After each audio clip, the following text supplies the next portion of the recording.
फुलेरा दूज। फाल्गुन का महीना शुरू होते ही हर तरफ होली का एहसास होने लगता है। इसका सबसे ज्यादा उत्साह ब्रज में देखने को मिलता है।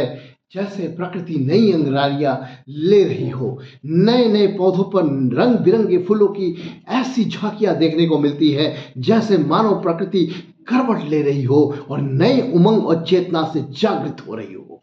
तो प्यारे मित्रों, वहां पर फुलेरा दूज से होली शुरू हो जाती है और ऐसा इसलिए क्योंकि यहाँ वह दिन है जब भगवान कृष्ण ने राधा रानी के साथ फूलों की होली खेली थी, इसलिए इस दिन को फुलेरा दूज कहा जाता है। इसी दिन से ब्रज में होली शुरू हो जाती है और इसी दिन से ब्रज को होली की शुरुआत होने के साथ हर्ष उल्लास के साथ मनाया जाने लगता है।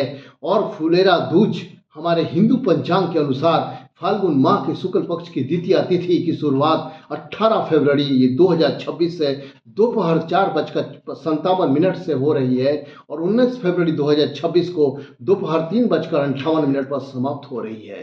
तो ऐसे में फुलेरा दूज 19 फरवरी को मनाई जाएगी।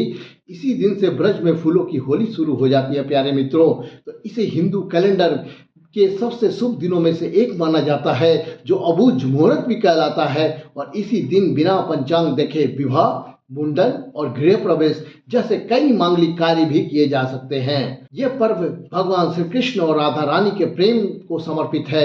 मान्यता है कि इस दिन दोनों फूलों के साथ होली खेले थे, इसीलिए यह दिन प्रेम संबंधों में मधुरता लाने के लिए बहुत ही अच्छा समय माना जाता है।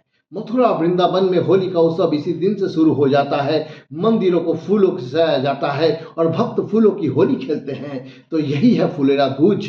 और ज्योतिष शास्त्र के अनुसार जिन लोगों के विवाह में देरी हो रही हो, वैवाहिक जीवन में तनाव, कलेश, कष्ट हो रहे हो, उनके लिए इस दिन अगर वो राधा रानी और श्री कृष्ण मंदिर पर एक मोरपंख और गुलाब का फूल चढ़ा दें तो उनके रिश्ते को मधुरता में बदलने में देरी नहीं लगेगी और उनके रिश्ते मधुरता में स्वतः ही बदलने लगेंगे। और ये पर्व शरद के अंत और बसंत ऋतु के आगमन का स्वागत भी करता है, जो प्रकृति में नए रंगों और उमंगों का प्रतीक है।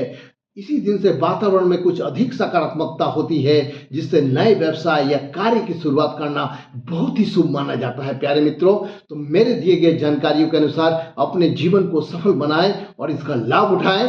तब तक के लिए नमस्कार, धन्यवाद।